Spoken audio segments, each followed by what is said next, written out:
우리의 인생 여정에는 우리 발목을 잡는 일들이 많습니다.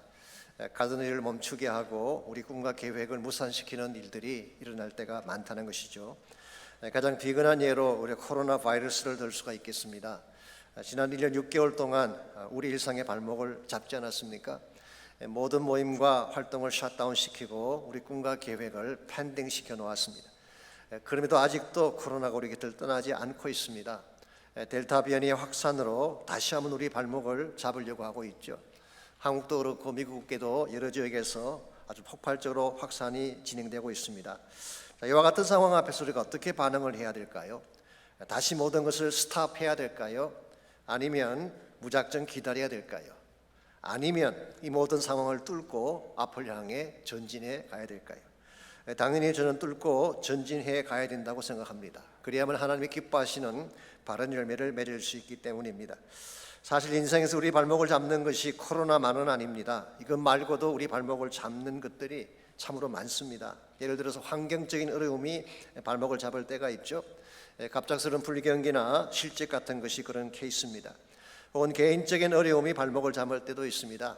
갑작스럽게 찾아온 질병이나 관계성의 위기 같은 것이 우리 발목을 잡을 때가 있죠. 심지어 영적인 차원의 발목 잡기도 있습니다. 뜻밖의 시험이 찾아온다든가 사탄의 공격이 우리 삶을 멈추게 할 때가 있습니다. 솔직히 지난 2000년간 기독교 역사를 생각해 보면 얼마나 많은 핍박과 악한 세력들이 교회를 막아서고 복음을 막아섰습니까? 근데 만약 그때마다 교회가 스탑에 섰더라면 어떻게 됐을까요? 하나님의 뜻은 결단코 이루어질 수 없었을 것입니다. 이런 면에서 우리 발목 잡는 상황은 일어나지만 그럴지라도 이것을 뚫고 지나가야지 하나님의 기뻐하는 열매를 맺을 수가 있는 것입니다. 그래서 저희 교회가 금년을 시작하면서 금년도 주제로 브레이크스루를 정한 이유가 여기 있습니다.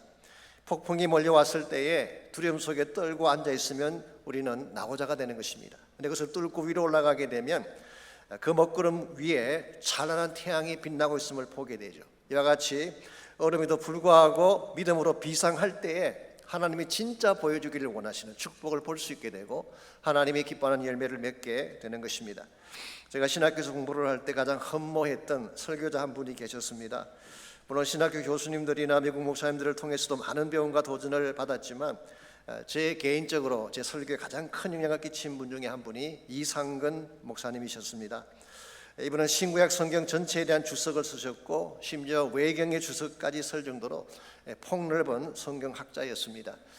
미국 뉴욕 신학대학교에서 신학 석사를 받으셨고 달라스 신학교에서 신학 박사를 받으셨죠. 한마디로 학자입니다. 그런데 이분이 한 교회에서 34년간 목회하셨는데요. 이 대구 제일교회라고 큰 교회가 있습니다. 매주일마다 아주 깊이가 있는 강의 설교를 하셨어요. 물론 지금은 세상을 떠나셨고 그분은 저를 알지도 못합니다만은 저는 어릴 때부터 그분을 멀리서 흠모하면서 설교를 흉내내고 그분 설교를 배우기를 원했던 적이 있었어요.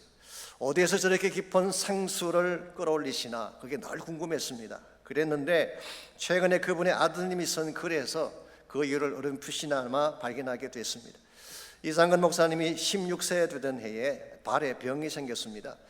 정확한 원인은 알 수가 없었지만 발이 붓고 아파서 움직일 수가 없었어요. 여러 가지 약을 처방해 보았지만 낫기는커녕 점점 악화되어 가는 바람에 3년간을 집안에서만 지내야 했습니다. 그래서 고등학교 진학을 못하고 대학도 갈 수가 없었어요. 결국 나중에 검정고시를 통해서 학교에 입학을 하게 됩니다마는 얼마나 답답하고 힘들었겠습니까?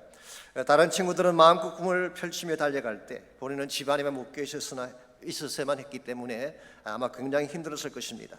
웬만한 사람 같았으면 좌절하든지 우울증에 빠질 법도 한데 그분은 그렇게 하지 않으셨어요. 오히려 3년 동안 매일 성경만 보았다고 합니다. 성경을 얼마나 많이 보았는지 거의 외울 정도로 성경을 많이 보았대요. 여러분 성경을 이 정도까지 보게 되면 어떤 현상이 일어나는지 아십니까? 성경 전체에 맥이 쫙 뚫리게 됩니다. 성경 어디를 봐도 다 연결이 되고 맥을 잡게 되는 것입니다. 이것이 후일 그분들로 하여금 위대한 성경학자가 되게 만드는 밑거름이 되었다는 것이죠. 한 가지 흥미로운 사실이 있습니다. 이상근 목사님이 그 휴유증으로 60년 동안을 절뚝거리면서 고생을 하셨는데 은퇴하신 후에 외과 의사 한 분의 권유로 발 수술을 받게 됐어요. 발목을 열어보았더니 거기에 길이 2cm가량의 철사가 나왔다고 합니다. 어렸을 때 맨발로 뛰어놀다가 철사에 찔려서 그것이 안으로 들어간 것을 알지 못한 채 지나온 것이죠. 그래서 평생을 가시처럼 아파하며 살아온 것입니다. 이 수술을 받으신 후에 그분이 철사를 손에 들고 이렇게 말씀하셨다고 합니다. 이 철사가 내 육체의 가시가 되어 60년 동안 나를 찔렀으나 이 가시로 인하여 말씀의 일꾼이 되었습니다. 하나님의 은혜가 내게 족합니다. 그런 고백을 하셨대요. 여러분, 누구의 인생에나 가시가 존재하기 마련입니다. 남들의 눈에는 보이지 않지만 평생 나의 발목을 잡고 나에게 고통을 안겨주는 가시가 있어요. 그런데 여러분이 가시에 발목이 잡히게 되면 나고자가 되는 것입니다. 이걸 넘어서야지 하나님이 정말 주기를 원하시는 축복을 누릴 수가 있는 것입니다. 이런 면에서 오늘 아침 우리 모두가 물어야 될 질문이 여기 있습니다. 우리의 발목을 붙잡는 난관 앞에서 setback 하며 살 것이냐, 아니면 break it through, 이것을 통과해서 하나님의 영광을 위해 살아갈 것인가. 성경은 여러분과 저의 삶을 스탑하지 말고 break through 하라고 말씀하고 계십니다. 우리가 어떻게 할 때에 우리 앞을 가로막는 수많은 난관에도 불구하고 그게 발목 잡히지 않고 뚫고 지나가서 하나님이 기뻐하시는 열매를 맺을 수 있을지 주신 본문을 중심으로 이것을 함께 정리해 보려고 합니다. 오늘 같이 읽은 본문에 보시면 땅 분배를 하던 중에 갑자기 이 분배의 과정이 멈추게 된 상황 하나가 기록이 되어 있습니다. 지금까지 땅 분배했던 과정을 잠깐만 정리해 드리자면, 먼저 요단 동편에 두 지파 반이 땅을 분배받았죠. 그리고 요단 서편에는 유다 지파가 남부 지역의 땅을 분배받았고, 지난주에 다룬 것처럼 요셉 자손인 에브라임과 므낫세 반 지파가 그곳에 분깃을 얻게 됐습니다. 그러므로 지금까지 분깃을 분배받은 지파는 합쳐서 5개 지파가 되는 것입니다. 그런데 아직 7개 지파가 땅을 분배받지를 못했어요. 2절 말씀 보게 되면 이스라엘 자손 중에서 그 기업의 분배를 받지 못한 자가 아직도 7지파라고 밝혔습니다. 여기서 한 가지 여러분이 아셔야 될 것이 있습니다. 이 말의 의미가 그들에게 할당된 땅이 없다 그런 뜻이 아니에요. 땅을 할당했음에도 불구하고 그들이 그 땅을 점령하러 나서지 않았다 그런 뜻입니다. 그렇기 때문에 사람들을 보시면 여호수아가 다음과 같이 책망을 하고 있습니다. 여호수아가 이스라엘 자손에게 이르되 너희가 너희 조상의 하나님 여호와께서 너에게 주신 땅을 점령하러 가기를 어느 때까지 지체하겠느냐라고 했어요. 이게 지체한다는 말 히브리 말로 라파라는 단어인데요. 이것은 기다린다, wait 그렇게 번역할 수도 있고, 연기한다, put off 그렇게 번역할 수도 있고, 어떤 영어 성경은 sink 구멍에 빠진다 그렇게 번역하기도 했어요. 키 컨셉은 이것입니다. 가던 길을 멈추고 발목 잡힌 상태에서 머뭇거린다 그런 뜻을 가지고 있습니다. 하나님은 분명히 그들에게 땅을 주셨죠. 그리고 여호수아도 그들에게 땅에 대한 윤곽을 이미 준 것 같습니다. 그런데 문제는 움직이지 않는 것입니다. 제법 오랜 기간 동안에 그들은 멈춘 상태에서 주저만 하고 있었기 때문에 여호수아가 이렇게 말한 것입니다. 어느 때까지 지체하겠느냐? 얼마나 오랜 기간 동안 너희들이 전진을 멈춘 채 setback한 채 기다리겠느냐? 그런 이야기. 자, 그렇다면 왜 7지파가 가던 길을 멈추고 이렇게 머뭇거리게 된 것일까요? 우리 몇 가지 이유를 유추해 볼 수가 있습니다. 첫 번째는 아마 요셉 자손들의 지나친 요구에 대한 반작용이었을 가능성이 많습니다. 지난주에도 말씀을 드렸습니다마는 사실 요셉 지파는 순수로 따지자면 요셉이 11번째 아들이니까 뒤에 제비를 뽑아야 되는데 그들보다 앞서 제비를 뽑게 하지 않았습니까? 이것도 사실은 좀 불평할 만한 내용인데다가 요셉 지파에 속한 사람들이 한 개의 분깃으로 만족하지 못하고 더 달라고 요청을 했습니다. 이와 같은 모든 과정을 지켜보았던 7지파의 마음이 불편했을 가능성이 있죠. 두 번째 가능성은 막연한 두려움 같은 것이 그들의 발걸음을 멈추게 하실 수도 있습니다. 땅을 분배한다고 하니까 그냥 받기만 하면 되는 줄 알지만 그렇지 않습니다. 실제로는 싸움을 통해 그 땅 주민들을 몰아내고 그 지역을 점령해야 되는 것입니다. 그러므로 두려워할 수 있는 것이죠. 세 번째는 오랫동안 쌓여왔던 피로감이 그들의 발걸음을 멈추게 했을 가능성도 있습니다. 가나안 전쟁에서만 7년을 소요했습니다. 그리고 거점 정착을 위한 전쟁에 최소한 6년이 걸렸어요. 어떤 학자는 전쟁부터 거점 점령까지 기간을 16년으로 잡기도 합니다. 그러므로 mentally, physically 거의 기진할 상태가 될 가능성이 있죠. 이와 같은 여러 가지 이유 때문에 그들은 가야 될 길을 가지 않고 스탑된 상태에서 머뭇거린 것입니다. 유대 역사가인 조세푸스는 그 기간이 최소한 6개월은 지속되었다 그렇게 말하고 있어요. 이건 대단히 위험한 현상이 아닐 수가 없습니다. 왜냐하면은 7지파가 땅을 분배하지 않은 채, 받지 않은 채 그냥 있게 되면 결과적으로 분쟁이 일어날 수밖에 없습니다. 거주지가 확정이 안 됐으니까. 사실 이스라엘 백성에게 12지파에게 거주지를 분배해 준 목적 중에 하나가 자기들 바운다리를 지키라는 거예요. 주어진 땅 안에서 살라고 해서 그렇게 분배를 시킨 것인데 7지파가 분배를 받지 못하게 되면 필연적으로 동족 간의 피를 흘리는 땅 싸움이 일어날 수밖에 없습니다. 뿐만 아니라 그들의 것을 멈추게 되면 결국 하나님의 약속이 무산되는 것입니다. 하나님께서 그 조상들에게 가나안 땅을 약속하셨는데 그들이 정복하다 중간에 스탑하게 되면 그 약속이 성취가 되지 않는 것입니다. 이건 하나님이 원하시는 바가 아니죠. 하나님은 땅 끝까지 자기 나라가 확장되기를 원하시는데 만일 가던 길을 중단하게 된다면 하나님은 마음이 불편하실 수밖에 없습니다. 그래서 여호수아를 본문에서 그들에게 던지는 메시지가 무엇입니까? 아무리 상황이 힘들고 어두워도 더 이상 머뭇거리지 말고 Don't set back. 더 이상 머뭇거리지 말고 Move on. 앞을 향해 전진해 가라고 하는 것입니다. 저는 동일한 메시지가 오늘 여러분과 저에게도 필요하다고 생각합니다. 우리 삶을 가로막는, 우리의 발목을 잡는 많은 일들이 벌어지고 있지 않습니까? 코로나가 우리의 발목을 잡고 있습니다. 불경이나 어려운 삶의 여건이 우리 발목을 잡고 있지만 오늘 여호수아는 여러분과 저에게 도전하는 것입니다. 스탑하지 말고, setback하지 말고 move on 하라는 것입니다. 그래야지 하나님이 기뻐하시는 열매가 맺혀지게 되고 우리 삶을 통해서 하나님 나라가 성취가 되는 것입니다. 어떻게 하면 우리의 발목을 잡고 있는 이 모든 난관들을 잘 통과해서 하나님이 기뻐하시는 하나님 나라 꿈을 이루고 주의 비전을 성취할 수 있을지 오늘 본문에 기록된 멈춰섰던 이 지파들이 다시 움직이게 되었던 그 원리들을 통해서 한 3가지 차원에서 이것을 정리해 보려고 합니다. 우리가 난관에도 불구하고 멈추지 않고 계속 전진해 가려면 첫 번째로 필요한 것이 영성의 중심을 잡는 것입니다. 영적 중심이 분명해지지 아니하면 우리는 일을 추진해 갈 수가 없습니다. 그래서 1절 말씀 보시면 이와 같은 멈춤의 상황에서 여호수아가 된 첫 번째 액션이 1절에 이렇게 소개가 되어 있습니다. 이스라엘 자손의 온 회중이 실로에 모여서 거기에 회막을 세웠으며 그 땅은 그들 앞에서 돌아와 정복되었더라 그랬어요. 자, 여기 보게 되면 온 회중이 실로에 모여서 회막을 세웠다고 했는데요. 사실 회막을 세웠다고 하는 이 말의 의미는 그들 영성의 중심지를 실로로 옮겼다 그런 뜻입니다. 지금까지는 이스라엘 백성이 어디에 진을 치고 전쟁을 하고 지금까지 살아왔습니까? 길갈이라는 지역에 그들의 메인 캠프스를 두었어요. 그랬는데 이제 길갈에서부터 실로로 옮겨가게 된 것입니다.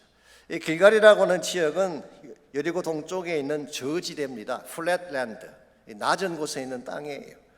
더구나 그것은 외곽 지역이기 때문에 가나안 땅을 다 정복한 이 마당에 외곽 지역의 중심부를 두는 것은 여러 가지 면에서 합당하지가 않습니다. 그래서 그들은 보다 더 중심 지역인 실로로 옮긴 것입니다. 이 실로라고 하는 이 지역은 베델 북쪽 15km 지점에 있다고 하는데요. 베델과 세겜 중앙에 있는 고지대를 말합니다. 그래서 이스라엘 백성을 거기에 모으고 그들 앞에서 회막을 세운 것입니다. 여기 회막이 무엇일까요? 이 회막이라는 말은 tent of meeting, 만남의 장소다, 만남의 텐트다 그런 뜻을 가지고 있습니다. 이스라엘 백성이 하나님 만나는 장소였기 때문에 회막이라고 이름을 붙인 것이죠. 사실 구약 성경을 보게 되면 회막은 여러 가지 명칭으로 불리워졌습니다. 가장 대표적인 것이 성막이죠. 타버네클, 거룩한 텐트라는 뜻입니다. 정거막이라고 부르기도 했고 역대하 24장에 보게 되면 범막이다 그렇게 부르기도 했습니다. 출애굽기 25장에서는 성소라고 불렀고 출애굽기 23장 19절에서는 여호와의 전이라고 불렀어요. 솔로몬의 성전이 완성되기 전에도 이미 이 성막을 여호와의 전이라고 부른 기록을 볼 수가 있습니다. 제가 지난번 출애굽기를 다룰 때 잠깐 말씀드린 적이 있습니다만은 성막은 하나님이 가장 중요하게 여기시는 장소예요. 그래서 구약 성경에 성막에 대한 말씀이 많이 나옵니다. 이 창조 사건이 사실 굉장히 중요한 사건임에도 불구하고 창조에 대한 기사는 창세기에서 2장밖에 안 나와요. 좀 넓혀서 확장하더라도 창세기 1장부터 11장까지 밖에 나오지 않습니다. 아브라함이 중요한 인물이지 않습니까? 이스라엘의 조상인데요. 그럼에도 불구하고 창세기에서 14장밖에 할애하고 있지 않습니다. 근데 성막이라는 이 것에 대해서는 구약 성경 전체에서 50장을 할애했어요. 50 chapters. 엄청나게 많은 양을 성막을 우리에게 말씀하는 데 쓰고 있습니다. 그것은 그만큼 하나님이 중요하게 여겼다고 하는 뜻입니다. 그래서 이 여호수아는 이스라엘 백성들을 실로에다가 다 모은 후에 거기에 영구적인 성막을 세우고 그 지역을 예배 중심 처소로 삼은 것입니다. 그리고 그 이후로 약 350년 동안 이 실로가 예배의 중심, 정치, 군사, 행정의 중심지가 됩니다. 자, 그렇다면 왜 여호수아가 땅 분배를 하다가 갑자기 회중들을 실로에다 모으고 회막을 세우게 했을까요? 그것은 이미 2절에 암시가 된 것처럼 땅 분배를 받지 못한 7지파 때문에 이들을 추스리고 이스라엘의 영적 전열을 가다듬기 위하여서 백성들을 회막 앞에 모으게 한 것입니다. 저는 여기에 굉장히 중요한 교훈 하나가 있다고 생각합니다. 우리가 인생을 살다가 뭔가가 풀리지 않고 막히는 일이 생겼을 때 첫 번째 해야 될 일이 성막을 세우는 거예요. 하나님의 임재를 우리가 점검하고 하나님의 임재 앞에 나가는 것입니다. 아무리 문제가 복잡하고 엉켜 있어도요, 하나님의 임재 앞에 나가게 되면 문제가 풀리게 돼 있어요. 이걸 먼저 하지 아니하고 다른 일부터 처리하려고 하니까 문제가 더 꼬여지게 되고 힘들어지게 되는 것입니다. 그러므로 여러분이 주어진 문제가 아무리 복잡해도 아무리 답답하게 여겨져도 성막으로 나가야 돼요. 성소에서 하나님을 체험하게 되면 문제는 끝나게 되고 해결이 되는 것입니다. 저는 그 좋은 예가 시편 73편 말씀이 아닌가 생각합니다. 이 시편 73편은 아삽의 시로 알려져 있습니다. 아삽은 다윗 시대 회막 앞에서 찬송하는 직무를 맡았던 사람인데 이분이 한때 부조리한 세상을 보면서 큰 시험에 빠진 적이 있습니다. 악한 자들이 형통하고 거짓과 강포를 행하는 자들은 많은 재물을 누리면서 편안하게 살고 있는데 오히려 경건하게 살려는 자가 어려움을 겪고 핍박받는 상황을 보면서 아니 하나님이 진짜 살아계신다면 이럴 수가 있냐는 거죠. 이럴 바에는 하나님 믿는 것이 무슨 의미가 있습니까? 그래서 almost 거의 실족할 뻔했다고 본인이 기록했어요. 이런 부조리한 세상을 보게 되면 정말 이와 같은 마음을 가질 수가 있습니다. 오늘 우리가 사는 이 시대도 그렇게 페어한 것 같지는 않아요. 부조리한 일들이 많이 일어나고 있죠. 제가 며칠 전에 신문을 봤더니 한국의 그 청년들에 대한 기사를 적었는데요. 기울어진 운동장에서 뛰는 청년들, 운동장에 기울어졌으니까 아무리 올라가려고 해도 올라갈 수가 없는, 이게 한국 청년들의 현실이래요. 그래서 일반 고등학교를 나오는 경우에는 대학 진학할 확률이 30%밖에 안 된다네요. 특목고를 나와야 돼요. 특수하게 잘 만든 학교가 있어요. 그리고 그런 학교를 나와야지 좋은 대학에 들어갈 수가 있고, 좋은 대학에 못 들어가면 취직이 안 된다네요. 수시로 뽑는 그 취직은 대부분 대학으로 직접 연락이 가기 때문에 일반 청년들은 그 인포메이션을 받을 수가 없다고 합니다. 그래서 부득불 그들이 매어달리는 것이 공무원 시험인데요. 이게 수백 대의 경쟁입니다. 그래서 공무원 시험에 패스하기 위해서 5년씩 10년씩 고시원에 살기도 하고, 그렇게 해서 직장을 얻는다고 해서 그럼 다 문제가 해결되나요? 해결이 안 됩니다. 그래서 잘 사는 사람들은 자기들끼리 만나서 잘 사는데 한번 기울어진 위치에 있는 사람들은 올라갈 수 없는 부조리한 현실, 이걸 보면서 마음이 안타까워할 수가 있죠. 하나님이 어디에서 뭘 하시나 그와 같이 질문할 수가 있을 것입니다. 아마 시편 73편을 기록한 아삽이 동일한 마음을 가졌던 것 같습니다. 그랬는데 17절에 보시면 그런 고백이 나옵니다. 내가 하나님의 성소에 들어갈 때야 내가 비로소 깨닫게 되었나이다. 이 아삽이 하나님의 성전에 들어가서 하나님을 만나는 순간 이 모든 질문이 풀렸다, 그런 뜻이에요. 하나님 만나고 보았더니 하나님이 아무것도 안 하시는 것이 아니라 하나님이 그들의 파멸과 심판을 준비한다는 것을 알게 됐어요. 그리고 경건하게 사는 자들을 위해 보상과 응답을 준비하시는 하나님, 이 하나님의 영원한 계획과 사랑을 깨닫는 순간 지금까지 마음에 엉켜있던 문제가 다 풀린 거예요. 그래서 이 시편 저자가 탄식하던 그 모습에서 찬양으로 바뀌게 됩니다. 25절에서 하늘에서는 주 외에 누가 내게 있으리요 땅에서는 주밖에 내가 사모할 리 없나이다. 28절 하나님께 가까이함이 내게 복이라 내가 주 여호와를 나의 피난처로 삼아 주의 모든 행적을 전파하리다. 이렇게 삶이 변한 거예요. 오늘 여러분과 저의 삶에도 이 성소 체험이 굉장히 중요합니다. 세상만 보게 되면 시험 빠질 수 있어요. 사람들만 보게 되면 상처받을 수 있는 것입니다. 그런데 하나님의 성소에 나가서 하나님을 만나게 되면 이 모든 게 풀려지게 돼요. 그리고 여러분이 하나님을 만나고 나면요, 문제라고 생각했던 것들이 얼마나 작고 시시하게 보이는지, 큰 하나님 만나고 나면 내가 크다고 생각했던 문제가 시시하게 보일 수 있어요. 제가 아는 목사님 교회에 한 번은 야외 예배를 나갔는데요, 그 야외에서 예배를 드리는 중에 권사님 한 분이 그만 벌에 얼굴을 쏘이고 말았습니다. 얼굴이 벌겋게 부어오르기 시작을 하는데 목사님이 염려가 되셨어요. 왜냐하면 그 권사님이 교회에서 중요한 일을 도맡아시는 분인데 그런 분이 시험에 들게 되면 교회가 어려워지게 되잖아요. 그래서 조심스럽게 괜찮으시냐고 물어봤어요. 그랬더니 권사님이 목사님 염려 마세요. 저희 예배도 새벽 기도하는 사람입니다. 그러면서 한마디를 덧붙이셨대요. 그런데 벌도 꽃은 알아보는가 봅니다. 제 얼굴이 예뻐서 그런 걸 어떡하겠어요. 여러분, 이 정도면 진짜 내공이 굉장한 것입니다. 벌에 물리고도 웃을 수 있는 여유, 이거 어디서 나온 것일까요? 이 새벽 성수에서 하나님을 만났기 때문에. 여러분과 제가 사는 인생에 문제가 없는 것이 아닙니다. 때로 사탄이 벌같이 와서 쏘기도 하고 사람들이 내뱉는 가십이 비수같이 내 마음을 상하게 할 때가 있죠. 그런데 성소에 나가 하나님 만나면 그게 다 끝나는 거예요. 이런 면에서 여러분과 제가 예배를 드릴 때 진짜 예배를 드려야 됩니다. 깊이 찬양하고 깊이 기도하고 하나님 보호자를 붙잡고 전심을 다해 부르짖게 되면 내 마음이 시원케 되는 것입니다.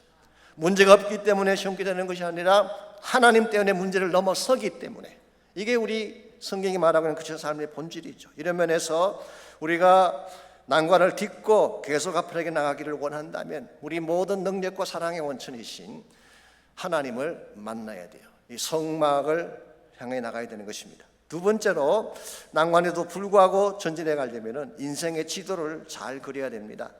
우리가 문제 앞에서 주춤하는 또 한 가지 이유가 뭐냐고 하면 자신의 삶에 대한 분명한 방향이 없기 때문에 그런 것입니다.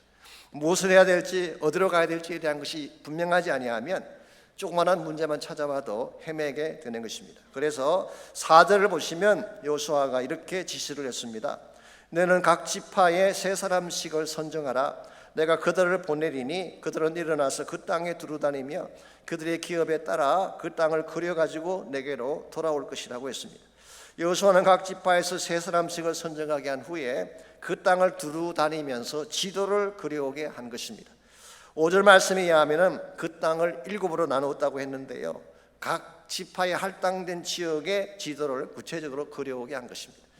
요즘은 사실 누구나 지도를 가질 수가 있고 더구나 이 GPS가 나와서 어디든 다 여행 갈 수가 있지 않습니까? 그런데 고대 사회는 그렇지가 않았어요. 지도가 없었습니다. 우리나라 같은 경우도 김정호가 대동여 지도를 만든 것이 1861년으로 알려져 있어 비교적 최근에 우리 한국 지도가 그려지게 된 것입니다. 그런데 여호수아는 이처럼 오래전에 그 땅에 대한 지도를 그려오게 한 것입니다. 왜 그랬을까요? 첫째는 자신들의 분깃을 구체화시키기 위해서. 아무리 마음으로 생각을 해도 땅을 밟아보는 것과는 다른 거예요. 직접 가서 밟아야지 구체화되어지는 것입니다.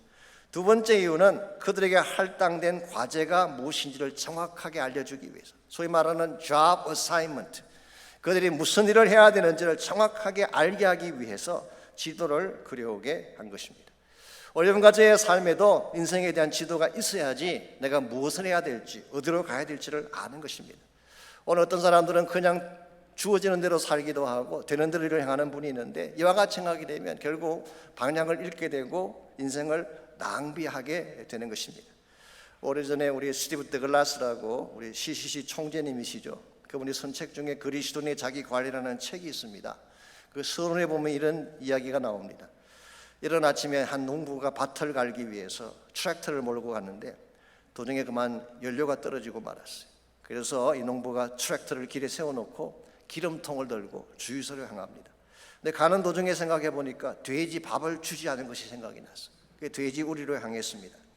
급히 창고로 가서 돼지 밥을 꺼내려고 하는데 이번에는 감자에서 싹이 났을지도 모른다는 생각이 떠올랐어요. 이 감자에 싹이 나면 제대로 팔 수 없기 때문에 끄집어내야 되는 것입니다. 그래서 농부가 감자 창고로 발길을 옮겼습니다. 근데 가는 도중에 장작더미 옆을 지나가는데 며칠 전에 부인이 장작 갖다 달라고 하는 말이 생각이 났어요. 그래서 열심히 장작을 줍고 있는데 그 옆을 병든 닭 한 마리가 지나갔습니다. 이 마음씨 착한 농부가 그 닭을 치료해 줘야 되겠다 생각하고 닭의 꽁무니를 따라다녔어요. 닭을 따라다니다 보니까 이미 서산의 해가 뉘엿뉘엿 저물어 가고 있었습니다. 결국 이 농부는 새벽부터 저녁까지 쉬지 않고 열심히 뛰어다녔는데 트럭터는 여전히 길가에 있고 돼지는 먹지 못한 상태에 있고 감자는 방치되었으며 병든 닭은 여전히 쩔뚝거리며 다니고 있더라. 그런 이야기. 여러분, 농부가 종일 분주하게 다녔지만 왜 한 가지도 제대로 성취하지 못했을까요? 처음부터 아무런 계획이 없었기 때문에, 닥치는 대로 일했기 때문에 그런 것입니다. 여러분과 제가 이렇게 살아가게 되면 인생을 낭비할 수밖에 없습니다. 부지런히 일하고 열심히 일하는 게 중요한 것이 아니라 내가 무엇을 위해 살아야 되는지를 알아야 돼요. 무엇을 해야지 바른 일인가를 정한 후에 해야지 60년을 살건 70년을 살건 남길 열매가 있는 것인데, 이와 같은 플랜이 없이, 이와 같은 그림이 없이 그냥 무작정 달려가게 되면 많은 것을 한 것 같지만 빈손 들게 되는 것입니다. 그러므로 여러분과 정말 인생을 바르게 살기를 원하고 문제가 닥쳐와도 그것을 넘어서기를 원한다면 클리어한 그림이 있어야 돼요. 첫째는 하나님의 그랜드 플랜, 하나님의 대계획을 알아야 돼요. 그리고 하나님의 큰 계획 가운데 내가 해야 될 구체적인 어사이먼트가 무엇인지를 정확하게 알아야지 여러분이 바른 일을 할 수 있게 되고 결과적으로 하나님 영광을 성취할 수 있게 되는 것입니다. 이와 같이 우리의 발목을 잡는 것들이 많지만 그럼에도 불구하고 우리는 앞으로하게 전진해 가기를 원한다면 영성의 중심축을 잡아야 해요. 하나님 자신입니다. 두 번째는 내 삶의 지도를 그려야 되는 것입니다. 마지막 세 번째로 우리가 난관에도 불구하고 계속 전진해 가려면 하나님의 인준을 받아야 됩니다. 우리가 열심히 하는 것도 필요하고 지도를 그리는 것도 중요하지만 아무리 열심히 해도 하나님이 오케이 하지 않으면 가치가 없습니다. 그래서 6절을 보시면 여호수아는 지도를 다 그려오게 한 후에 이것을 어디로 가져갔을까요? 6절 말씀입니다. 그 땅을 7 부분으로 그려서 이곳 내게로 가져오라. 그러면 내가 여기서 너희를 위하여 우리 하나님 여호와 앞에서 제비를 뽑으리라 그랬어요. 여기서 그랬는데 여기가 어디를 말할까요? 바로 실로에 있는 성막 안을 말하는 것입니다. 그래서 10절도 보시게 되면 여호수아가 그들을 위하여 실로의 여호와 앞에서 제비를 뽑고 그가 거기서 이스라엘 자손의 분파대로 그 땅을 분배하였다고 했습니다. 그래서 여호수아는 그들이 그려온 그 그림을 여호와 앞에 가지고 가서 여호와 앞에서 제비를 뽑은 거예요. 이 제비를 뽑았다고 하는 것은 사실은 움림과 둠림이라는 판결표를 통해서 하나님의 뜻을 확정시켰다 그런 뜻이에요. 그래서 우리가 열심히 그려왔지만 내가 밟았던 땅이긴 하지만 하나님이 최종적으로 오케이 하셔야지 땅을 나눠 가질 수 있다는 거예요. 그래서 여호수아는 이 모든 땅 분배의 마지막 순서를 하나님의 인준으로 잡은 것입니다. 오늘 여러분과 저의 삶도 마찬가지입니다. 내가 열심히 산다고 성공하는 게 아니에요. 내 생각에 많은 것을 성취했다고 말하지만 하나님이 인준하지 않는 것이라면 가치가 없어요. 그래서 우리 하나님의 계획도 알아야 되지만 하나님이 내 삶을 인정해 주시도록 하나님께 내 삶을 맡기고 그분의 뜻을 향하여 순종하며 사는 것이 굉장히 중요한 것입니다. 우리 인생 여정 가운데서 많은 문제가 생기는데요, 우리가 만나는 문제들 중에 대다수는 우리 힘으로 풀 수 없는 문제들입니다. 비견한 대로 지금 우리 발목을 잡고 있는 팬데믹 우리 힘으로 이길 수 있을까요? I don't think so. 하나님이 도와주셔야 돼요. 경제적인 난국 우리 힘으로 이겨낼 수 없습니다. 가정의 위기 나의 힘만으로 풀어낼 수 없습니다. 갑자기 찾아온 질병과 고통 우리 힘만으로 치유할 수가 없습니다. 그런데 하나님이 한번 개입하셔서 도와주시면 해결되는 거예요. 그러므로 내 인생이 정말 바르게 진행되기를 원한다면 하나님이 나의 삶을 인정해 주시고 내 삶에 개입하셔서 나를 밀어주시는 거예요. 하나님이 밀어주시는 인생이 돼야 성공하게 되는 것입니다. 이와 같이 하나님의 밀어주심을 받으려면 바른 믿음을 가져야 돼요. 믿으면 하나님이 일해 주시는 것입니다. 믿으면 이기는 것이고 믿지 아니하면 패배하는 것입니다. 믿으면 벽을 뚫고 나갈 수 있지만 믿지 아니하면 두려움의 벽에 막혀 무너지게 되는 것입니다. 그러므로 우리가 아무리 문제가 많고 내 앞을 가로막는 일들이 많이 있어도 참된 믿음을 가지고 주께로 나가게 되면 하나님이 다스려 주시고 해결해 주셔서 마침내 주의 영광 위에 살도록 인도해 주시는 거예요. 볼티모어에서 암 전문의로 일하고 계시는 그 원종수 권사님이라는 분이 계십니다. 이분 우리 감리교 권사님이신데 남자분입니다. 감리교에는 권사님이 계시잖아요. 사실 이분이 간증이 워낙 유명하기 때문에 여러분 가운데 많은 분들이 옛날에 들어보셨을 것입니다. 이분은 서울대학교 의과대학을 수석으로 졸업을 하고 전국 의사 국가고시에도 수석을 하신 분입니다. 이분이 대전에서 고등학교를 다니셨는데요. 고등학교 다닐 때 전교에서 350등을 했다고 합니다. 480명 되는 학교에서 350등을 했어요. 이 실력으로 서울대 들어갈 수 있을까요? 불가능합니다. 그런데 이분이 서울대학교 의과대학을 들어가고 수석으로 졸업을 하고 나중에 미국의 미시간 대학에서 공부를 하셔서 암 전문가가 되셨어요. 여기에 대한 간증은 너무 많기 때문에 다 소개해드릴 수 없습니다만은 하나님이 이분에게 특별한 지혜를 주셔가지고 한 번 보면 잊어버리지 않는 기억력, 포로그래픽 메모리라고 있죠. 이분이 성경을 열심히 보았는데 로마서를 2번인가를 열심히 읽고 나서 하나님이 특별한 지혜를 주셨대요. 그래서 뭘 보면 금방 기억이 나는 거예요. 사진 찍듯이 기억을 하니까 얼마나 좋겠어요. 그런 실력으로 공부를 하니까 1등 할 수밖에 없죠. 이분이 하신 말씀 중에 이런 말씀이 있습니다. 우리의 모든 병과 고통을 초토화시키는 핵무기가 있는데 그게 뭐냐? 그분은 그것을 기도라고 했어요. 우리가 기도하게 되면 핵무기처럼 강력한 파워를 가지고 질병을 쫓아내고 고통을 이겨낸다, 그런 뜻이에요. 그래서 그분이 그런 제안을 하셨습니다. 암에 걸린 많은 분들이 하나님 왜 나에게 이런 병을 주십니까? 라고 원망하든지 두려워하는데 그렇게 하지 말고 이렇게 기도해보라고 제안을 했어요. 하나님, 지금 나에게 이런 문제가 있습니다. 그러나 하나님이 문제보다 훨씬 더 큰 분인 것을 내가 믿습니다. 그 크신 주님의 손으로 한 번만 만져주십시오. 그러면 진짜 암이 떠나간대요. 그래서 그분의 간증해 보게 되면 안과에 사는 자기 친구 한 명이 굉장히 뺀질거리는 친구인지 아무리 예수님 전에도 믿지 않던 분인데요, 나중에 암에 걸리고 나서 치유받고 나서 하나님 믿게 된 간증이 나옵니다. 여러분과 제가 진짜 바른 믿음을 가지고 하나님께 나가게 되면 암 아니라 암 할아버지도 초토화시킬 능력이 우리에게 있는 거예요. 이게 기도의 파워입니다. 이와 같이 엄청난 파워를 우리에게 주셨는데 이걸 사용하지 않고 이것을 사장시키고 있다면 얼마나 안타까운 일이겠습니까? 저희 교회가 기도를 강조하는 이유가 여기 있습니다. 오늘 오후 1시 반에 중보기도 축제를 하는데요, 단순히 교회 행사로 하는 것이 아닙니다. 이와 같이 엄청난 능력을 경험하기 위한 시간이에요. 하나님 여러분을 축복하시기 위해서 와 계십니다. 여러분이 찾기만 하면, 부르짖기만 하면 안겨주시려고 모든 능력과 모든 해결책을 가지고 기다리고 계시는데 나가지 않으니까, 부르짖지 않으니까, 성소에 나아가 하나님을 찾지 않으니까 문제를 이겨내지 못하는 거예요. 그러므로 아무리 나의 발목을 잡는 문제가 심각하다고 할지라도, 내 인생을 가로막는 수많은 문제들이 나를 찌르고 아프게 한다고 할지라도 꼭 성소로 나가시기 바랍니다.